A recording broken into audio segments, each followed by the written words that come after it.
Proleće je u zraku, ćao drugari, ajmo se igrati i praviti cvetiće. A pre cvetića ajmo napraviti vazu. U svakom slučaju prvo treba da pojedemo čokoladice iz bombonjere da bi koristili za vazu.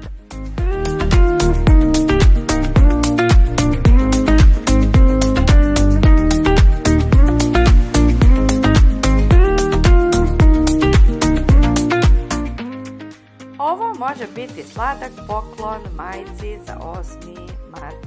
Namjerno sam koristila papir koji već ima kao ram okolo i koristimo balon da pravimo cvetiće.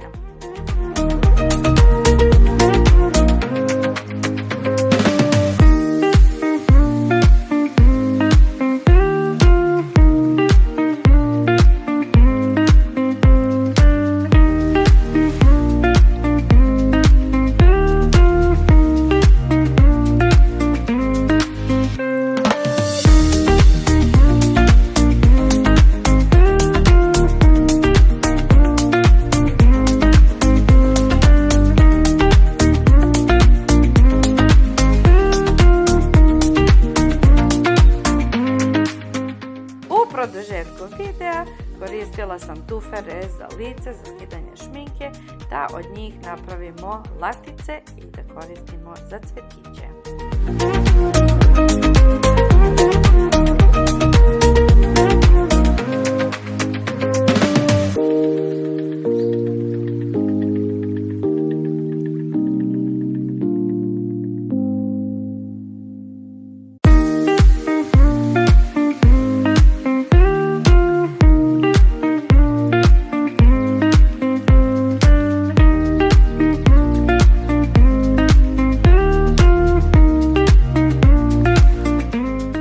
Ako vam se sviđaju moje ideje, uzmite i pritisnite dugme za like and subscribe. Za vas je to samo jedan klik, a meni znači jako puno. Sa vašim pritiskanjem lajka, YouTube otvara sljedeća vrata da moj video može da vide puno više ljudi. Hvala vam unaprijed.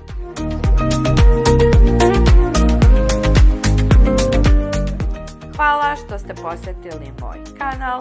Vidimo se uskoro. Ćao, pozdrav!